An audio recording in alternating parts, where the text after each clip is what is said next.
Were you acquainted with any of Armstrong family, Mrs. Hubbard? No, they move in a very exclusive circle, but I always heard that Mrs. Armstrong was a perfectly lovely woman and that your husband worshipped her. Well, Mrs. Hubbard, you have helped us very much indeed. Perhaps you will give us your full name. Why, certainly, Carolyn Martha Hubbard. Will you write your address down here? Mrs. Hubbard did, without ceasing to speak. I just can't get over it. Cassette on the train, I had a hunch about that man, but I didn't. I, Mr. Poirot? Yes, indeed, madame. By the way, have you a scarlet silk dressing gown? Mercy, what a funny question.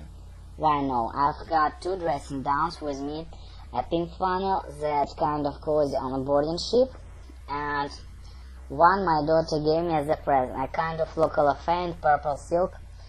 But what creation do you want to know about my dressing gowns for? Sis, dressing gown, flannel, purple creation. Will you write down your address down here? Mrs. Hubbard did so, without ceasing to speak. I just can't get it over. Cassette on the train. I had a hunch about that man, didn't I, Mr. Poirot?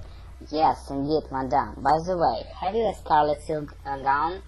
Mercy, what a funny question. Why, no, I've got 2 dressing gowns with me. I think flannel, one that's kind of cozy on a board ship, and one my daughter gave me as a present. A kind of local affair in purple silk, but what in creation do you want to know about my dressing gowns? Well, you see, madame, someone in scarves and kimono entered either your or Mr. Russian compartment last night. It is, as you say it, now very difficult, when all the doors are shut, to know which compartment is which. Well, no one's scarlet gown came into my compartment. Then she must have gone into Mr. Russian. Mrs. Hubbard pursed her lips together and said grimly, "That wouldn't surprise me any." The difficult burst surprise.